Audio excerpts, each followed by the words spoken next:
Film, Oui. je vois que tu as beaucoup de personnes déjà qui sont contentes que tu sois là. Et- Je disais donc que tu es pour moi, alors j'espère qu'on n'est pas coupé, hein, parce que je vais regarder, je ne sais jamais. Oui, le live est toujours là. Euh, Comment es-tu arrivé à ce métier-là? Raconte-moi tes débuts. Mes Je demande débuts ont été très difficiles. J'ai déjà parlé de cela maintes fois, plusieurs fois sur les réseaux, surtout sur ma chaîne YouTube. Oui, sur Facebook, les gens ne connaissent pas encore. Mais les débuts ont été très, très difficiles, comme les débuts de tout le monde en tout cas. oui, Les débuts sont toujours difficiles. d'accord. Euh, comment je me lance sur les réseaux sociaux? Quand j'arrive au Maroc, c'est très difficile pour moi parce que la personne qui était venue chez moi pour pouvoir convaincre ma mère de me laisser venir au Maroc, ce qu'il avait dit, en réalité, ce n'était pas ça qui était sur le terrain. Les réalités du terrain étaient vraiment plus difficiles que la rose qui nous avait vendue en fait. Hmm. Et je vais le dire et le redire encore et encore. Il a fait tout cela pour une commission de 400 euros. Waouh. Il m'a inscrit, oui, il m'a inscrit dans une école tellement chère, tout en sachant que je viens d'une famille modeste. Il était bienvenu chez moi. Bon, je le remercie d'une part parce qu'il ne m'a pas arnaqué comme les autres arnaquent souvent. Les autres, on prend même l'argent de tes parents et puis jamais tu ne voyages. Oui, Quand j'arrive, c'est très difficile, hyper difficile. J'ai tenté le tout pour m'en sortir et aussi aider mes parents. oui. Alors, attends. Donc, j'ai raté peut-être quelque chose. Donc, tu vis au Maroc, après, donc tu es né au Cameroun, tu es camerounais, c'est ça? Oui. Ok, donc, après, comme tout le monde, après le bac, Après ma licence, la licence, en plus. Donc, après ta licence, tu décides d'aller au Maroc. Pourquoi le Maroc? je ne décide pas. Ah, Euh, je n'ai pas décidé de venir au Maroc. D'abord, ma situation familiale elle est très, très compliquée, hyper compliquée.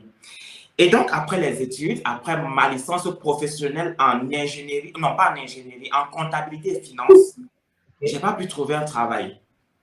Et après ça, le père a décidé qu'il ne voulait plus investir dans mes études, en fait. Parce que moi, je comptais aller jusqu'au doctorat. J'étais une personne prête pour l'école.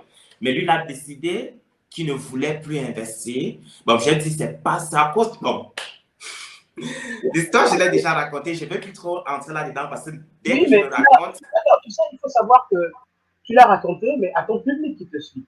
Hein, et ton histoire n'est pas connue de tout le monde. Donc, ah oui, tu c'est as effectivement ça.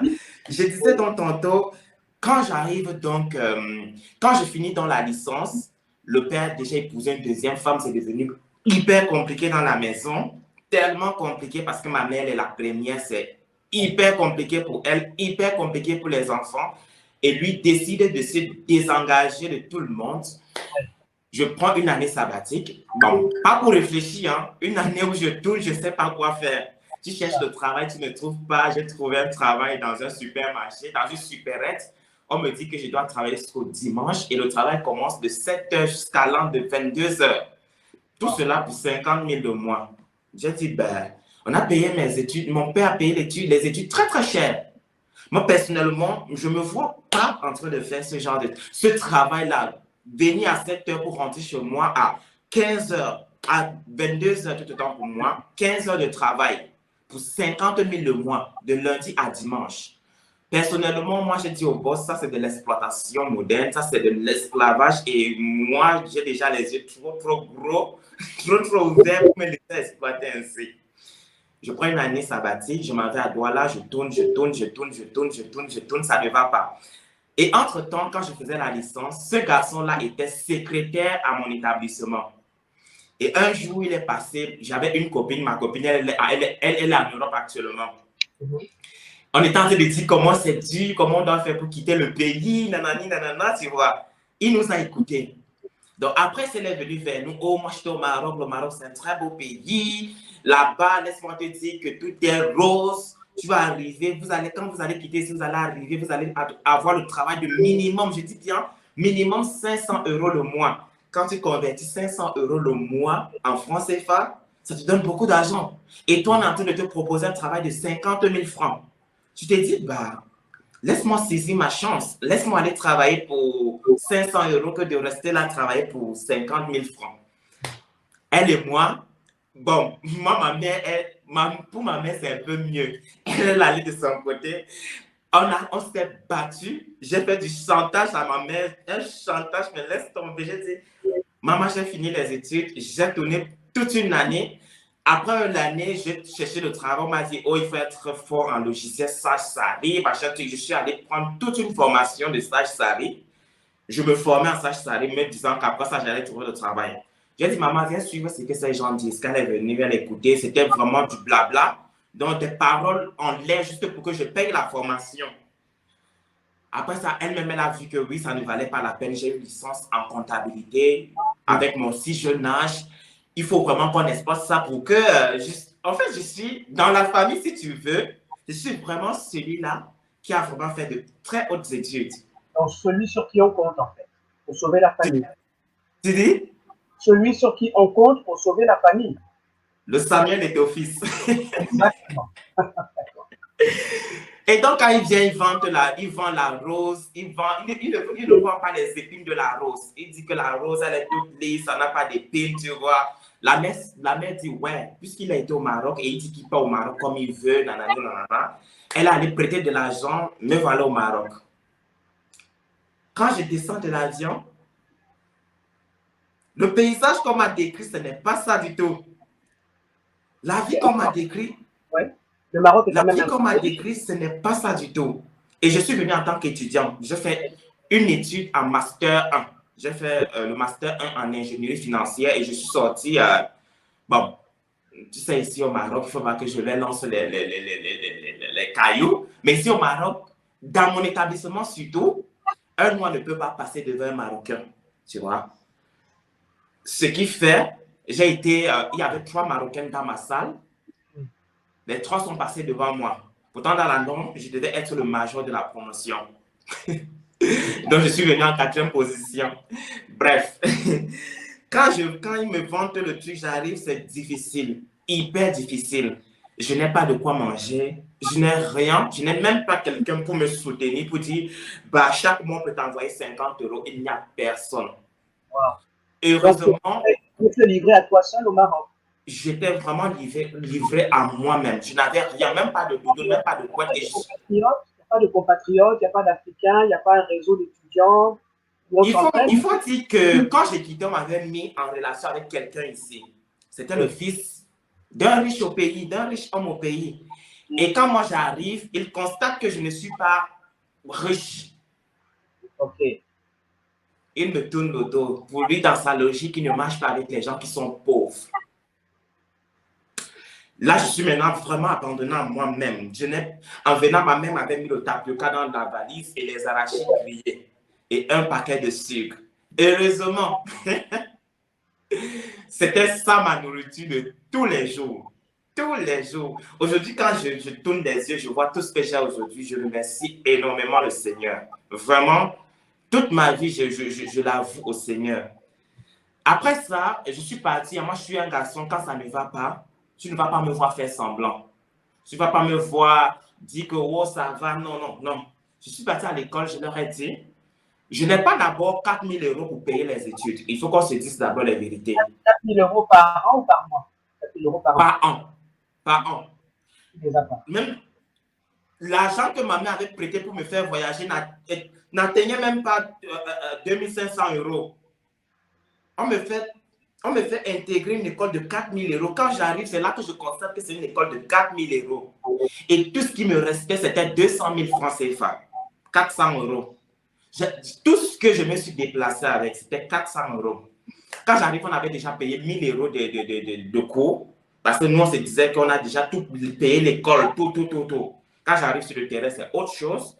Les 400 € encore, quand je finis d'expliquer ma situation à la dame qui s'occupe de la scolarité et du logement, parce que moi, je suis dans la cité universitaire.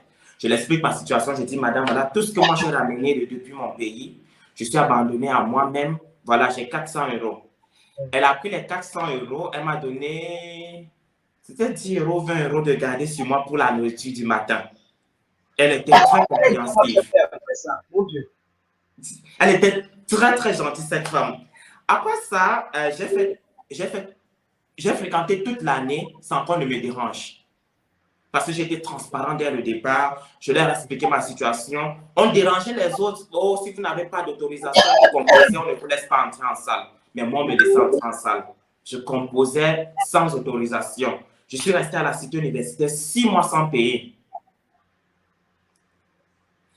Après ça, on m'a chassé. Bon, après ça, j'ai dit, bah, j'ai cherché des alternatives parce qu'à chaque fois, ma mère m'appelait, oh mon fils, c'est très difficile, ton père a fait ci, ton père a fait ça, oh ta belle-mère a fait ci, je vais me suicider, ça ne va plus. J'ai commencé à chercher des alternatives. Pour moi, il fallait à tout prix que je sorte ma mère de la galère. Il fallait à tout prix que je venge toute la souffrance qu'elle subit, qu'elle vit au quotidien. J'ai commencé par chercher des maisons obscures. C'est quoi les maisons obscures? Je voulais vendre mon âme au diable. Ah non, Ibrahim, non. Non. Ouais. C'est ça que j'ai dit. J'ai déjà raconté cette histoire maintes fois. J'ai commencé, les arnaqueurs de Facebook ont failli m'arnaquer quand tu écris, on va t'envoyer le portefeuille magique, mais tu dois payer 150 €. Je lui dis, si j'avais 150 €, tu penses que j'allais venir te consulter pour me donner un portefeuille magique?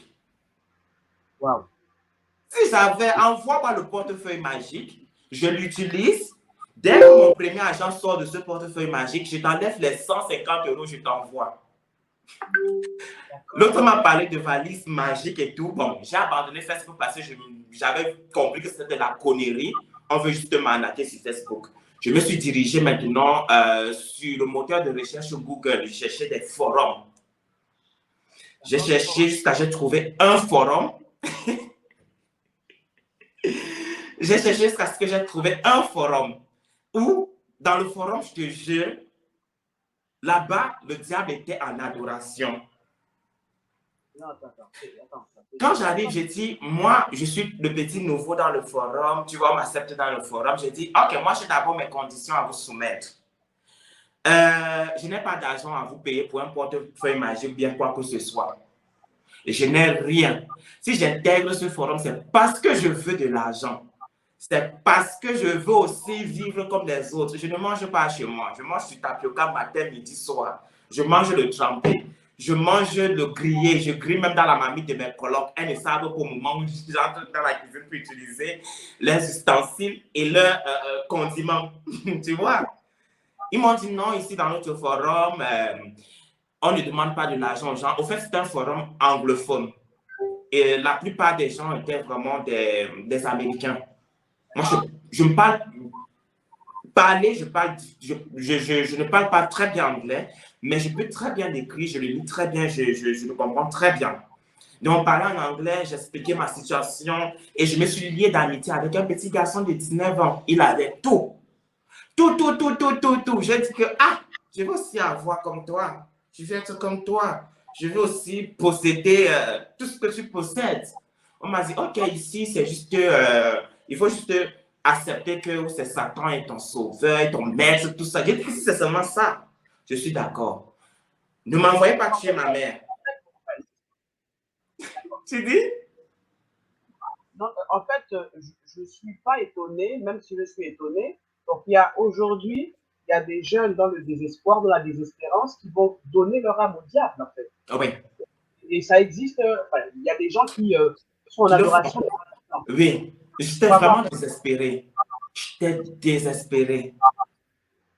Quand je commence ça, on m'accepte dans le forum, je suis le petit nouveau, tout le monde vient auprès de moi, on se parle. Comme je t'ai dit, j'ai noué des relations avec 2 personnes et on parlait uniquement par mail. Je n'avais pas donné mon numéro. Mais après un temps, j'ai donné mon numéro, tu vois. J'ai donné mon numéro parce qu'il fallait maintenant qu'on passe écrire les mails tout le temps, c'était fatigant pour moi. Bon, après ça, j'ai reçu la visite un jour. Moi, je peux dire que c'est une visite divine. Un compatriote camerounais, il s'appelle Jean-Luc. Jean-Luc, vraiment, c'est un ange que Dieu a déposé sur mon chemin pour me sauver. Un jour, il vient, il toque à la porte. Oh, on m'a dit qu'il y a un nouveau qui est arrivé et tout. Quand il entre, il dit oui, c'est moi le petit nouveau. Il me voit là. J'ai juste dans ma chambre, ma valise qui est déjà toute cassée. Je suis couché sur le lit sans couette en plein hiver, décembre. J'étais arrivé en plein décembre. D'accord. Et là, c'est pendant que tu es entré dans le groupe de Satan, des satanistes, là? Oui, C'est ça? mais je lui ai pas dit. J'ai pas dit. J'étais dans mon truc seul. Il fallait que je m'en sorte. Quand il entre, j'avais faim. Ce jour, Eugénie, je n'avais même pas encore mangé. J'avais terriblement faim. Il a parlé. J'ai dit que oui, grand, tu as raison. Il a dit qu'il ne veut plus aider les compatriotes camerounais parce qu'ici au Maroc, si tu veux, les Camerounais évitent beaucoup d'autres Camerounais parce que donc, ici au Maroc, le Camerounais est le poison de son propre frère. Et lui, on lui avait déjà tellement fait de coups bas qu'il ne voulait plus venir auprès des Camerounais. Quand il est venu auprès de moi, j'ai dit, Jean-Luc, je suis exceptionnel. Je suis pas comme les autres. Aide-moi et tu vas voir que je ne vais jamais te trahir. Quand il a fini de parler, j'ai dit, j'ai pas de doudoune, j'ai pas de couette. Et heureusement, Dieu me protégeait. Je n'ai pas attrapé froid. Parce qu'il y a d'autres personnes, tu t'exposes comme ça, le froid va entrer dans tes poumons, dans ton foie. Il est allé me chercher une deuxième, parce qu'il avait deux couettes, il est allé me chercher sa deuxième couette. Quand il voulait partir, j'ai faim. Il a dit, ok, attends, je m'avais voici. Mon ami Merveille a préparé. Après, il est venu m'appeler, oh, elle a préparé. Quand je suis arrivé chez Merveille, nous, on était dans le même immeuble. Le campus de... Quand j'arrive chez elle, elle était juste en face de moi. Quand j'arrive, je dis, Merveille, tu vois, ça ne va pas chez moi. Je lui explique ma situation. Je dis, ne m'abandonnez pas, je suis seule ici. Ils m'ont pris vraiment comme une famille. Merveille, elle est centrafricaine. Elle ne me connaît ni d'Adam ni d'Ève. Mais elle m'a pris comme son frère. Elle m'a pris comme si on venait d'une même mère, tu vois. Jean-Luc et Merveille m'ont tout donné ici au Maroc. Mais entre-temps, on me donne de la nourriture, de l'eau à boire, même de l'argent pour acheter le stylo. Mais moi, je veux résoudre tous les problèmes de ma mère. Il faut rembourser la dette qu'elle a contractée. Je continue dans mon bail et tout, avec mon sac, avec le diable et tout. Oui, mais comment ça se passe avec le diable? Parce que tu dis, bon, moi, j'entre dans votre groupe, mais je ne donne pas ma mère, je ne donne pas d'argent. Oui, je leur ai dit. J'ai dit, je ne donne pas ma mère. Je ne donne pas mon père. Je ne donne aucun membre de ma famille parce que je suis ici pour eux. D'accord. Au fait, moi, je suis le genre de garçon qui est prêt à sacrifier son bonheur pour les autres. J'ai une amie, elle s'appelle Charline, elle me le reproche tellement. Je pense que c'est celle qui est en train de dire ici, Charlie Libotti. Oui, Coucou oui, Charlie. elle me le dit. Oui, Kira. Elle ne m'a jamais vu, hein. On ne s'est jamais vu. Mais on se parle comme si on est deux, on est comme grand frère, on est comme grande soeur, petit frère, Charline et moi. Elle m'aime tellement, je l'aime tellement, elle me soutient tellement dans mes phases noires. Aujourd'hui, ça va, mais je ne suis vraiment pas encore sorti de la phase noire. Je suis toujours dans l'obscurité. Des fois, je broie du noir. Comme hier, j'étais tellement anxieux, il y a des fois, j'ai envie de me suicider parce que je suis une personne suicidaire. Oui, Justement, on va en parler et c'est pour ça que je demande aux gens de partager. Quand on quitte son pays, pour les bonnes ou les mauvaises raisons, on a tendance à effectivement avoir des périodes très difficiles. Ouais. On en peut suicider. Comment faire pour en sortir? Alors, effectivement, il faut croire en Dieu, il faut vraiment mettre sa vie entre les mains de Dieu, mais parfois, parfois, avec la difficulté, avec la pression, on laisse les parents, une maman qui compte sur nous, qui est en souffrance, forcément, on est stressé, il faut tout de suite trouver la solution. Effectivement. C'est ça dans ma solution. Et donc, ce premier bail a raté parce que le jour où j'ai passé mon WhatsApp, on m'a appelé, on m'a dit comment on devait m'initier. D'autres personnes, pour avoir cette richesse, étaient fermées dans des cercueils. Je pense ils m'ont dit pendant 24 ou 3 jours, je ne sais pas. Moi, j'ai refusé cette condition. J'ai dit, moi, je ne veux pas qu'on m'enferme dans un cercueil. Imagine, on m'enferme dans le cercueil et puis la mort vient à ce moment me chercher. Pourtant, je suis là pour de l'argent. J'ai dit non. Cherchez une autre condition. Je ne sais pas comment vous allez m'initier dans votre truc, mais cherchez-moi une autre solution. Je ne veux pas tuer mes parents, je ne veux pas tuer ma famille, je ne veux pas dormir dans un cercueil. Non. Ça, je refuse. Le jour dont je parlais, le jour dont je devais m'initier, j'avais déjà donné mon numéro WhatsApp pour qu'on puisse facilement me joindre. La personne m'a appelé, on parlait en anglais. Je me débrouillais en anglais du mieux que je pouvais. Je marchais ça comme je pouvais. C'est là quand j'ai fini l'appel parce que j'étais à chaque fois avec Merveille et Jean-Luc. Je rentrais dans mon appartement, dans ma chambre, juste pour dormir. Je mangeais chez eux, je prenais mon petit déjeuner chez eux, je faisais tout avec eux. Merveille et moi, on était les frères siamois. Là où Merveille est, automatiquement, Ibrahim il est. Tu vois? Et donc, au moment où on m'appelle, je suis avec Merveille. Dès que je finis l'appel, elle me dit, Ibrahim, moi, un mot en anglais, je ne comprends pas. Mais ta discussion m'a paru tellement étrange et très bizarre. Qu'est-ce qui se passe? Sans le faire exprès, j'ai commencé à me livrer à Merveille, tu vois. J'ai commencé à lui dire tout ce que je fais depuis plus de 2 mois. Elle dit, puis ce sont des gens très religieux. Eux, leur vie tourne seulement autour de Dieu. Elle dit, ah, depuis que je suis arrivée, nous on t'aide depuis plus de 2 mois. On t'a jamais demandé de faire quelque chose en retour. On t'a jamais dit, oh, tu bouges déjà trop. Pourquoi est-ce que tu veux faire ça en fait? Pourquoi tu es arrivé jusqu'à ce niveau-là? J'ai dit, la pression familiale, ma situation à moi-même ne me plaît plus du tout. Tu vois, ça ne m'arrange plus. Vraiment, je dépends déjà trop de vous. Et moi, j'ai toujours été le genre, je n'aime pas dépendre des gens. Sauf de mes parents, bien sûr, parce que c'est leur devoir. Je suis parti, après ça, on a parlé, je suis parti pour m'apprêter. Elle a appelé Jean-Luc, parce que Jean-Luc, c'est le plus grand de nous, c'est notre grand frère, c'est notre papa, tu vois. Il m'a appelé, il m'a aussi raisonné, il m'a dit que tout ce que j'ai donné comme condition, il faut savoir que c'est ça qu'on va d'abord utiliser contre toi. J'ai dit, ah, non, si c'est ça seulement, je ne veux plus de ça. Il m'a aidé à m'en sortir de ça. Il m'a dit que quelqu'un pouvait m'aider, Jésus pouvait m'aider. C'est comme ça que je suis devenu chrétien parce qu'à la base, je suis musulman. D'accord.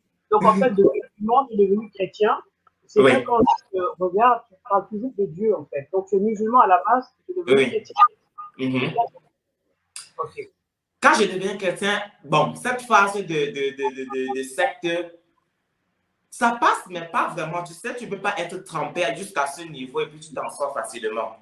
Après ça, mes envies de suicide se sont augmentées, Évidemment. se sont multipliées.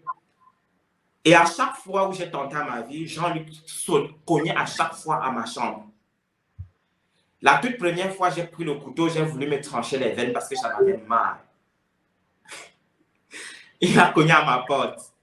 La deuxième fois, je marchais dans la rue, je rentrais de l'école, j'étais fatigué, j'étais épuisé, j'avais un pantalon, un t-shirt, une chaussure. Depuis que je suis arrivé au Maroc, j'avais mon petit short parce que je n'étais pas venu avec beaucoup d'habits. On m'avait tellement vanté le Maroc que j'arrivais juste, je trouve un travail en un mois, je m'achète tout ce que je veux. Ce qui fait que je n'étais pas venu avec beaucoup de choses. Moi, j'ai voyagé avec une seule valise. Et donc, la deuxième fois où j'ai failli me faire tuer, la voiture est montée sur mon pied. Je ne me suis même pas rendu compte que la voiture est sur mon pied. J'étais juste là, mes idées très loin.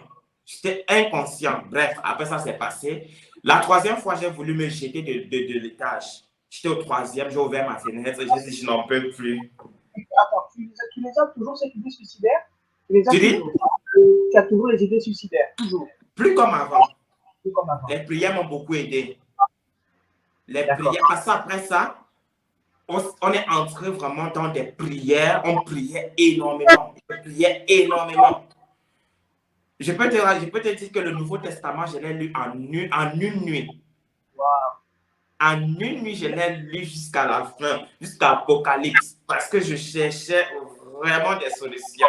Alors, pour cette première partie où tu parles un peu de ton départ du Cameroun, ton arrivée au Au Maroc, tout ce Maroc. que tu as vécu, ta désespérance, la pression que tu subissais au point de vouloir te donner à Satan, et tu en as vu les conséquences, qu'est-ce que tu pourrais dire comme conseil à ceux qui nous regardent, à ceux qui sont dans cette situation actuellement?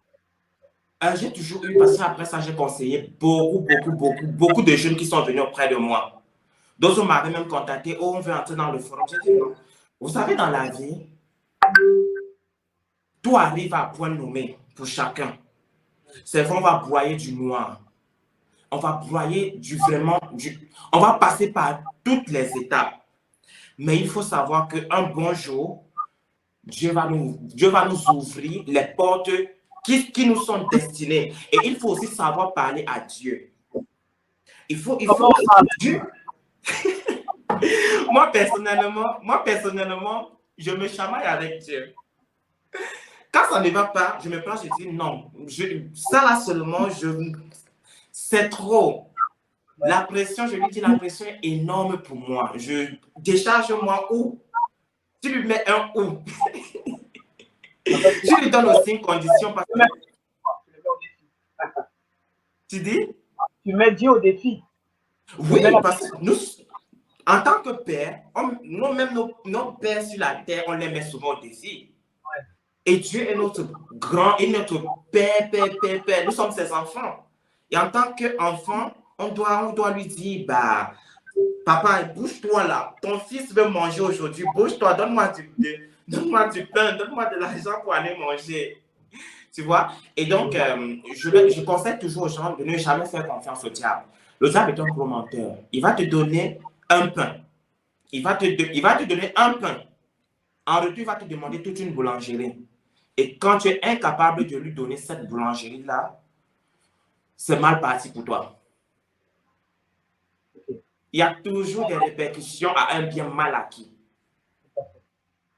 Alors, Ibrahim, maintenant, j'aimerais qu'on parle de ton métier.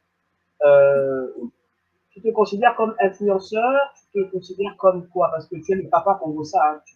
Maintenant, tu entres dans les réseaux sociaux. Comment, j'ai vu un peu ton histoire, hein, tu avais beaucoup de boutons, après tu as rencontré une amie qui vit aux États-Unis, je pense, qui t'a envoyé des produits, tu manquais de confiance en toi. Mais malgré ça, en tout cas, ça c'est mon observation, malgré ça, on sent quelqu'un qui reste digne dans la souffrance, qui veut être au service des autres, qui est vrai, qui ne ment pas. Et puis quand il reçoit une information de Congossa, il prend le soin, je l'ai dit au départ, comme un bon journaliste, en fait, de vérifier si l'information est bonne. Voilà. Est-ce que tu te considères comme un influenceur? Et comment tu arrives à faire justement à te lancer dans le Congossa? Pourquoi le Congossa? Me considérer comme un influenceur, non. Je ne suis du tout pas un influenceur. Je suis un créateur de contenu. En quelque sorte, moi je suis... Hein? Tu n'es pas un blogueur parce que la mode... Non. Je ne suis ni blogueur, ni influenceur. Moi, je me définis plus comme un YouTuber. Et les YouTubeurs sont des créateurs de contenu, ouais, pour la plateforme YouTube. Je ne m'en sors vraiment pas avec Facebook. Voilà pourquoi je ne vais pas me dire non, je m'en sors vraiment pas. Facebook et moi, je ne sais pas. Mark Zuckerberg a trop le petit cœur. Et donc, après cette expérience avec Satan, j'ai tenté une autre expérience sans encore échouer. La pornographie, je n'ai pas souvent honte de le dire. Ça a échoué. Hein? Ma vie a été terrible. Hein? J'ai tenté avec la pornographie, ça n'a pas donné. Et donc, quand j'échoue encore dans ce domaine, je décide de créer une page Facebook à la base. Et quand je crée la page Facebook à la base, je commence avec la comédie. Okay. Parce que on nous a tellement fait comprendre que le noir, pour s'en sortir, doit être rigolo. Il doit amuser la galerie. Oui. On a tellement nourri cette idée, nous les noirs, on a nourri cette idée qu'on peut seulement s'en sortir avec la comédie. J'ai commencé avec la comédie, les gens riaient de mes blagues et tout. Après, j'ai dit, côté comédie, c'est vrai, j'assure un peu. Je fais d'abord mon visage, il est d'abord, quand tu le vois, tu as envie seulement de rire. Mais je n'ai pas envie de me coller cette étiquette. J'ai commencé avec le coupé-collé. Bon, comment je commence avec le coupé-collé? Quand je me suis lancé sur YouTube, ce n'est pas venu comme ça, hein, ce n'est pas venu directement. Après Facebook, j'ai dit, bah, Facebook, j'ai l'impression que je perds mon temps dessus. Laisse-moi tenter la plateforme YouTube. Je commence à partager mes comédies là-bas. J'ai des 20 vues. Le jour où j'ai eu 100 vues, j'ai crié. J'ai dit, ouh, je deviens célèbre sur YouTube. Alors, il faut que tu dises, hein, combien de vues tu as actuellement, pour ceux qui ne te connaissent pas, mais je sais que tu es assez connu. Combien tu as de vues actuellement? Actuellement, j'ai déjà été visionné par 17 millions de personnes. 17 millions. Oui, j'ai 17 millions de vues au total sur la plateforme YouTube. 17 millions 511 000. Bravo, bravo. Donc, Merci. donc, quand tu as tes 100 vues, tu dis Alléluia. C'est ça, on dit Alléluia. Et donc, sur YouTube, ça a été très difficile. C'est toujours difficile les débuts. J'ai galéré avec 100 abonnés pendant 8 mois. C'est au 9e mois que je n'en pouvais toujours plus des souffrances. Oui, j'avais renoncé au satanisme, j'avais renoncé à la pornographie. Maintenant, Dieu, le travail encore, ça ne marche pas. Je travaillais dans des centres d'appel, mais on me payait 30 euros le mois. Quand je touche trop, c'est 100 euros. Pourtant, j'ai des charges qui dépassent 100 euros. Et donc, ce jour, je me réveille, j'ai dit, Seigneur, aujourd'hui, hein, aujourd'hui, on m'a dit, fais confiance. On m'a dit de déposer toute ma confiance entre tes mains. Aujourd'hui, c'est le dernier jour pour toi de me sortir de cette misère de 2 ans que je suis dedans. Depuis que je suis arrivé au Maroc, 2 années, j'étais toujours à la case départ. Ma mère qui pleurait tous les jours dans mes oreilles, la vie qui me donnait d'énormes coups. J'ai dit, Seigneur, aujourd'hui, hein, tu me bénis ou bien tu ne me bénis plus jamais. Sinon, je repars chez les satanistes. Je ne peux même pas dire je repars chez les satanistes. Si tu ne me bénis pas aujourd'hui, ne me bénis plus jamais. Ou dans le cas contraire, je me donne la mort, mon idée de base. Et dis-toi que j'ai fini de me donner la mort, aucun billet sans taux d'âne pour l'enfer. Je viens au paradis parce que c'est de ta faute. C'est de ta faute si je me suicide. J'ai fait une vidéo de couper-coller. J'étais nul, hein? Il faut que je le reconnaisse. C'était nul. Mais jusque j'avais cru en ma parole, cette vidéo en une semaine m'a donné 100 000 vues. Wow. Cette vidéo en une semaine m'a donné 5 000 abonnés. Wow. J'ai dit, oh mon Dieu, j'y suis. Directement, j'ai monétisé ma chaîne YouTube. Et avant même, j'ai essayé d'aller vers des gens qui étaient déjà connus pour leur demander de l'aide, tu vois. Que même s'il faut donner même 30 euros, même si c'est 50 euros, je donne. Pour qu'on puisse m'aider à avoir des abonnés. L'autre m'a demandé mes nudes. Un carrément m'a dit, ok, je suis prêt. T'es beau garçon. J'aime bien des beaux garçons. Tu m'envoies des nudes. Et moi, en retour, je te fais une publicité. Tu as des abonnés. Je dis que tu es malade dans ta tête. Des nudes de qui? Pourquoi? Pour YouTube. Laisse tomber, je vais travailler tout seul et je vais y arriver. Il dit, oh, nous sommes entre nous, frères noirs. Ça ne va jamais sortir. J'ai dit, tu vas avoir un moyen de pression sur moi. Ma mort n'est pas venue du satanisme. Parce que tu veux être maintenant mon ange de la mort. Non, merci à toi. Je ne veux pas de ta publicité nue avec les nudes. J'ai écrit à d'autres. J'étais ami avec un qui était déjà bien connu, mais dès que je lui ai dit, je suis sur YouTube, tu peux m'aider, il ne m'a plus jamais répondu.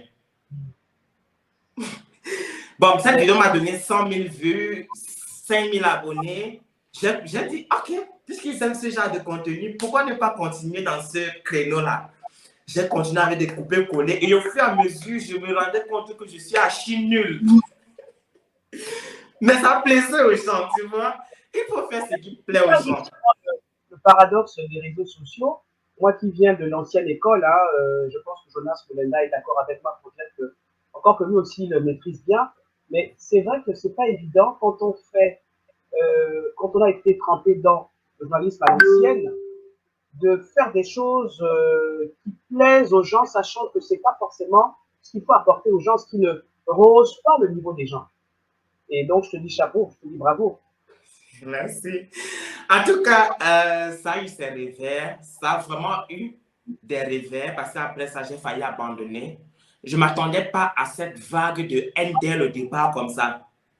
D'accord. Donc, les fameux haters, des gens qui, quand tu fais une Ah, vidéo, ils disent n'importe quoi.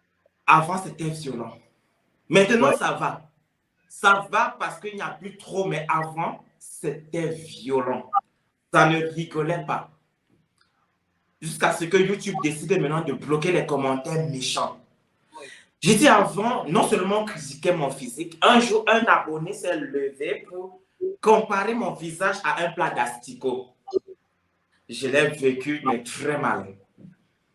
Très, très mal. J'ai pleuré, j'ai fait tout ce que tu veux. J'ai dit, j'abandonne.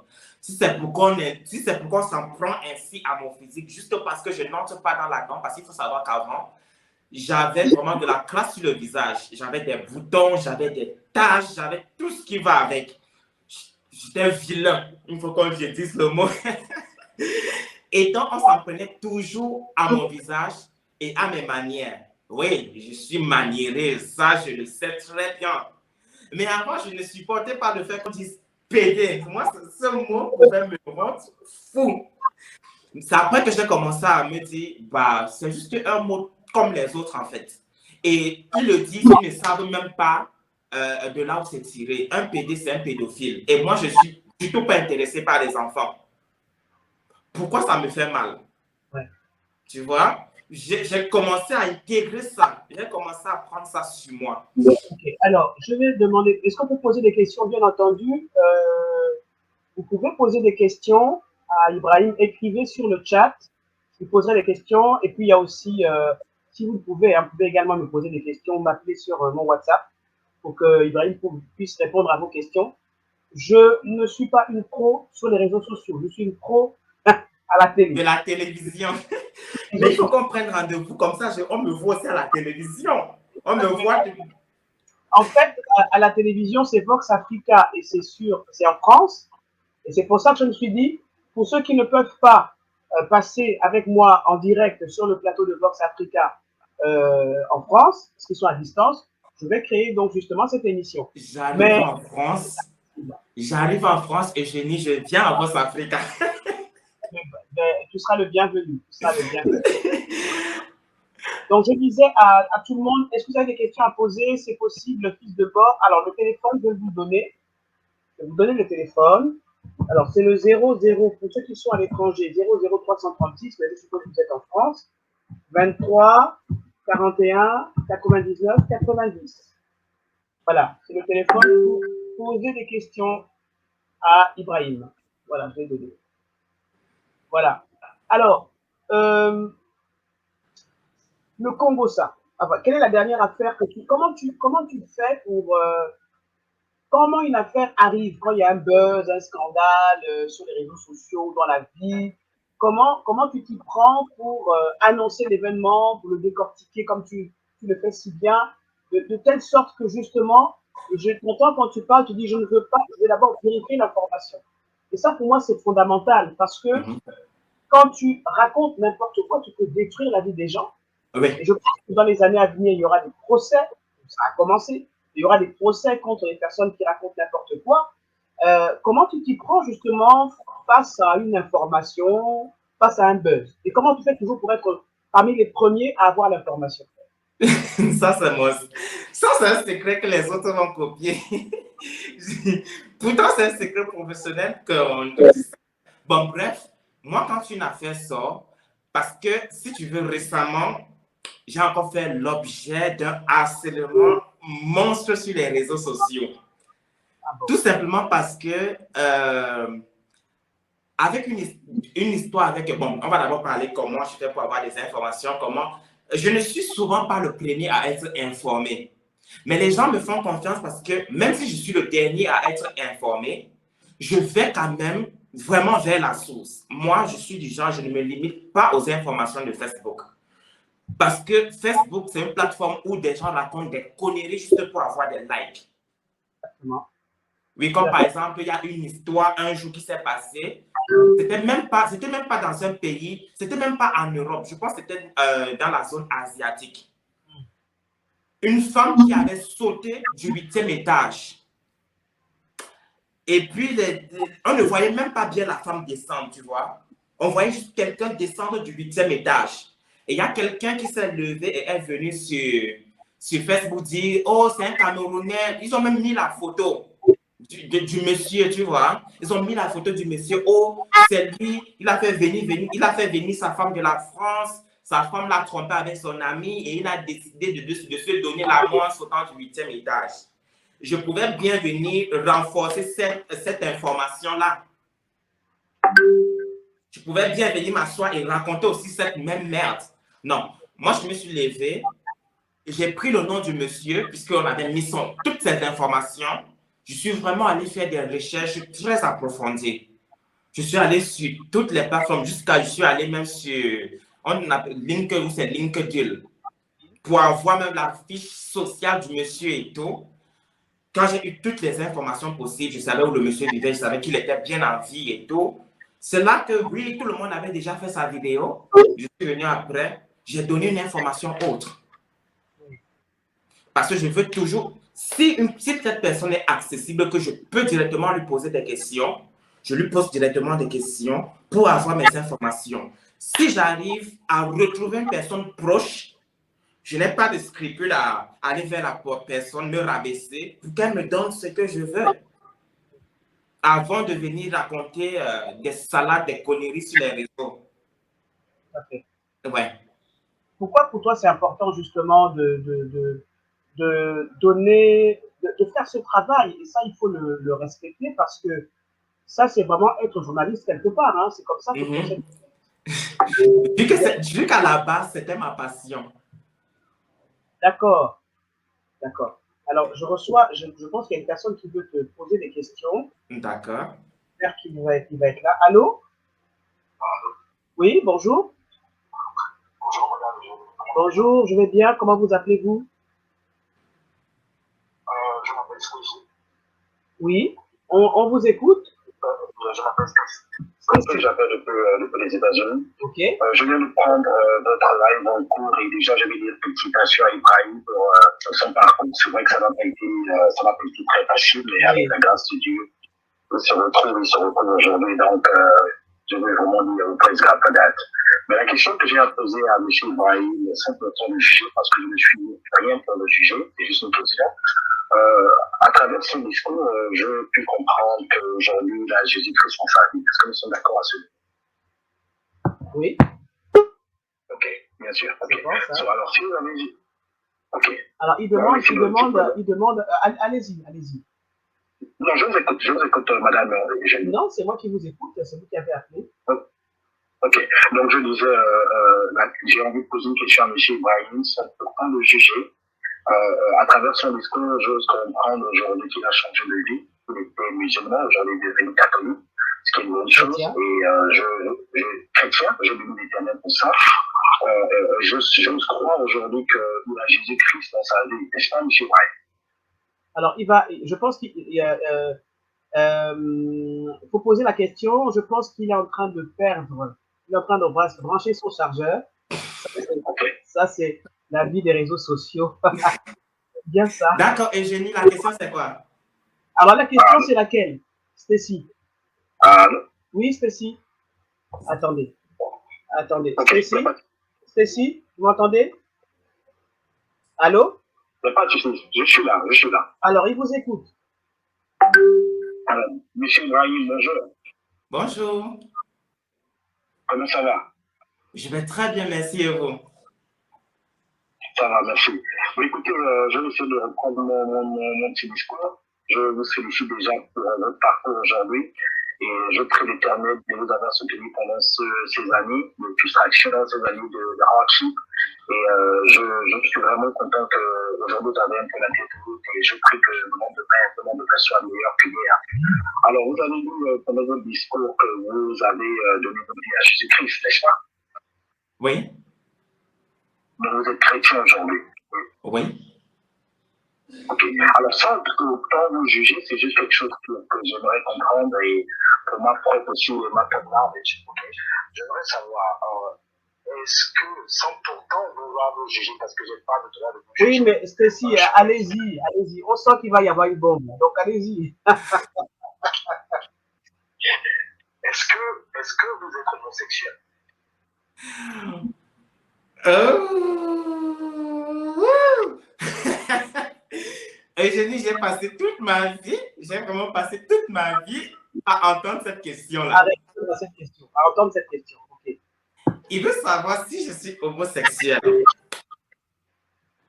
Euh, Ceci, sans vraiment être, c'est vrai qu'on est ici en direct, je dois répondre aux questions, peu importe la nature de la question.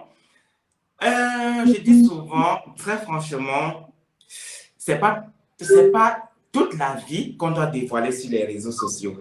Et j'aime bien quand les gens se font des idées de moi. J'adore quand les gens se font des idées de moi. Parce que ça leur permet de juger sans connaître. Mhm. Si je m'ouvre comme ça, qu'est-ce qui va, quel mystère sera encore, tu vois, je vais garder le mystère sans pour autant t'offenser. Mais sinon, Ceci. mes vrais amis comme Charline Body, elle sait Alors, tout. Elle connaît Charline, toute ma vie. qu'est-ce que c'est? Mais non, Charlie, je ne parlerai pas de spéculation. La raison pour laquelle je pose cette question, c'est tout simplement pour dire que si aujourd'hui mon frère Ibrahim a décidé de changer sa vie, aujourd'hui il a donné sa vie à Christ, il connaît les principes de Christ. La raison pour laquelle moi j'ai plein d'amis qui sont efféminés, qui ne sont pas homosexuels, ils sont juste efféminés. Il n'y a pas de souci à ce niveau. J'ai raison pour laquelle j'ai posé cette question, c'est parce que le frère Ibrahim qu'il a tenu sa vie à Christ. Et la raison pour laquelle je dis avec Christ, nous connaissons tous le principe de Christ. Alors, si c'est le cas, je sais pas je sais pas sa relation avec Jésus-Christ, je sais pas la raison pour laquelle j'ai posé cette question, mais Point. je ne spécule pas et c'est juste une question comme toute autre question. Tu sais, Stécie, pour aller sur le même, comment je sais pas si je vais dire chemin, j'ai lu la Bible. Tu sais, on a passé le temps à nous dire, Sodome et Gomorrhe a été détruit à cause de l'homosexualité et tout. J'ai eu des pasteurs. C'est vrai qu'aujourd'hui, je n'ai pas pu à l'église à cause du comportement de certains chrétiens, surtout de l'église où je fréquentais. J'ai lu la Bible et à aucun moment, oui, je ne sais pas si c'est à Lévitique, il a été dit un homme ne doit pas coucher avec un autre, tu vois. Mais en aucun moment, comme on nous fait croire que Sodome et Gomorrhe a été détruit par les homosexuels, à aucun moment c'est écrit dans la Bible en fait. Maintenant, pour aller dans ta lancée, Dieu aime tout le monde. Et je suis celui-là qui prône l'amour. Je ne vais jamais dire Dieu déteste les homosexuels. Et ce n'est pas tous ceux qui sont efféminés qui sont gays. Il faut le savoir. Ce n'est pas tous ceux qui sont efféminés qui sont gays. Il y a des gens qui sont efféminés, maniérés, tout ce que tu veux, mais sont hétéros. Et maintenant, parlant de l'homosexualité, très, très personnellement, pour moi, Dieu aime tout le monde. Voilà pourquoi je ne m'attarde pas sur tout ça. Moi, dans la vie, vraiment, la vie réelle, Charline peut témoigner, moi, je m'en fous de l'être humain, je m'en fous de comment tu es efféminé, on peut marcher ensemble sans problème. On me voit avec toi, on dit, je suis si bon, libre à vous de penser ce que vous voulez de moi. Tant que je sais ce que Dieu pense de moi, c'est l'essentiel. Pour moi, c'est vraiment l'essentiel. Merci. C'est bon? Oui, madame Eugénie, vous me permettez d'avoir vraiment une débat avec vous. Alors, un débat, alors. C'est un véritable débat et surtout sur la religion. Bon, alors, on te laisse encore une question spécifique. Très personnellement, ça c'est ma vie privée, je compte le garder pour moi. Ouais. Il n'y a pas de souci, il n'y a pas de souci, ma vie privée, je la respecte, je la partage. Merci beaucoup. Tu vois, c'est vrai que la vie n'a toujours pas été facile pour tout le monde, mais ne baisse pas les bras. Merci, j'ai sorti de cette siècle. Aujourd'hui, il y a beaucoup de personnes qui se retrouvent dans ce genre de circonstances qui n'arrivent pas à sortir parce qu'ils se sont déjà engagés. Et on a l'opportunité d'avoir quelqu'un aujourd'hui qui a tout exposé sur le choses. Donc, merci encore et courage à toi. Sois fort et que tu t'ouvres les portes. Merci. Merci beaucoup à toi, Stécie. Alors, donc, merci. Donc, tu disais que tout le temps, on t'a posé cette question. Moi, je ne te la poserai pas parce que c'est ta vie. Oui. Si je suis parfois un tantinet, on va dire, provocatrice, Mais non, je pense qu'il faut respecter la vie de chacun, surtout sur les réseaux sociaux, parce que ça peut conduire à des choses gravissimes. Et puis, comme tu dis, Dieu Et est en le plus seul. de cela, nous Dieu est sommes le des seul. Africains. On a notre idée limitée sur ce sujet. Donc, it's my life. I keep it for myself. Pensez ce Alors, que vous voulez. alors, on est bientôt arrivé à la fin de l'émission. Brahim. Vraiment, je te remercie Merci infiniment beaucoup. d'avoir accepté mon invitation. Euh, alors, je vais annoncer, je t'ai aussi contacté parce que je travaille beaucoup avec des annonceurs, enfin, comment ça se passe, hein, je ne vais pas le citer, qui m'ont demandé de chercher des influenceurs camerounais pour parler de, voilà, de la CAN De aussi. l'événement. J'ai été contacté à ce sujet, puis on a profité justement pour t'inviter à l'occasion de cette émission. Qu'est-ce que tu peux dire à la fin à ceux qui nous regardent par rapport à ce que tu as envie de dire? Qu'est-ce que tu prévois, par exemple, en 2022? Pour 2022, il faut croire en soi. Il faut croire en son potentiel. Il faut arrêter d'entendre ce que les autres disent de vous. Vous avez un projet, vous avez la ferme conviction que ça va marcher, faites-le. Vous voulez venir sur les réseaux sociaux, c'est ouvert à tout le monde. Facebook compte plus d'1 milliard de personnes. Je ne sais pas si c'est 1 milliard, mais oui. Facebook est là pour tout le monde. YouTube est là pour tout le monde. Ce que les Africains n'ont pas encore compris, c'est que YouTube est un boulot. C'est un travail à plein temps. C'est un travail qui permet de payer vraiment ses factures. Donc, si vous voulez faire des vidéos, vous avez des idées, venez sur YouTube, exprimez-vous, croyez en vous, croyez en votre potentiel et travaillez surtout, surtout, surtout dans la voie légale. Ne faites jamais du mal pour réussir dans la vie. On ne peut pas, comme je le dis toujours, construire un empire sur les larmes d'autrui. On ne peut pas réussir dans la vie sur la douleur d'une autre personne. Jamais. Cet empire que vous allez bâtir sur la douleur, tôt ou tard va s'écrouler. Et quand ça va s'écrouler, ça ne va pas seulement s'écrouler sur vous. Ça va s'écrouler sur des milliers de personnes. Toute personne impliquée dans ça, ça va s'écrouler sur la personne. Donc, Alors, maintenant que tu fais ce métier et tu as beaucoup d'abonnés, maintenant maman est contente, papa est content. Ce sera mon mot de fin. Ils sont contents, tes parents, ils sont fiers de toi. Papa, ça fait 4 ans, on ne se parle pas. Oh, pourquoi? Ça, c'est un gros débat. Ça fait 4 ans, papa et moi ne se parlent pas. Avec la maman, on vient de se réconcilier. Pourquoi? J'ai une relation hyper compliquée avec mes parents. Pour papa, j'ai déjà eu à parler de ça sur les réseaux, sur mon YouTube, parce que moi, je ne suis pas de ceux qui gardent leur vie privée et parlent des autres. Je parle aussi de ma vie privée. Papa, lorsque je suis arrivé au Maroc, pour commencer, même un franc CFA, il n'a pas donné pour qu'on puisse m'aider. Bien au contraire, papa, lorsque je faisais mes papiers, m'a plutôt souhaité qu'on ne me donne pas le visa, ce qui m'a fait très mal. Et je ne comprends du tout pas pourquoi, du jour au lendemain, mon papa est devenu comme ça. Je l'aime, hein? Je l'aime, je joue aux orgueilleux. Je veux bien qu'on se reparle, mais je veux qu'il revienne sur la voie normale. Je veux lui dire que ce n'est pas parce qu'il a une deuxième femme qu'il doit se mettre à dos tous ses enfants. Aujourd'hui, tous les enfants de mon père, il les a mis à dos. Avec la mère, c'est tout autre chose. Tu vois? Bref, avec lui, ça fait 4 ans et lui, on ne se parle pas du tout. On ne s'adresse pas la parole. J'ai voulu même lui envoyer de l'argent pour les fêtes. J'ai dit, ah pas bon, si mon propre papa n'est pas heureux pour moi, c'est pas parce que je suis africain que je dois accepter l'idée nos parents ont toujours raison. Non. Les parents, des fois, ont tort.